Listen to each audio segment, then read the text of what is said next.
બાર બીજના ધણી એટલે નકળંગ નેજાધારી, રણુજાના રાજા, પીરોનાય પીર એવા રામદેવ પીર ભગવાન.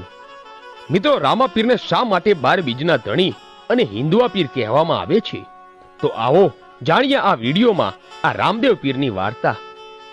રામાપીરના સમયમાં 12 સંપ્રદાય હતા અને 12 સંપ્રદાયની ઉત્પત્તિ બીજમાંથી થઈ હતી. આ 12 સંપ્રદાયના આચાર્યો પોતે પોતાના શિષ્યોને બોધ આપતા અને એ રીતે જ આ શિષ્યો ચાલતા. એક દિવસ 12 સંપ્રદાયના આચાર્યોને રામદેવજી મહારાજની પીરાઈ જોવાની ઈચ્છા થઈ, કારણ કે કોઈ પણ રજવાડામાં અને તીર્થધામોમાં રામાપીરના પરચાની ચર્ચાઓ થતી. સૌ કોઈ તેમની ખૂબ જ પ્રશંસા કરતા. આમ રામાપીરનું નામ ચારેય મલકમાં ગુંજતું હતું. આથી આ સંપ્રદાયના આચાર્યોને આ ગમતું નહીં, એટલે 12 સંપ્રદાયના આચાર્યોએ મળીને એક જ દિવસે અલગ અલગ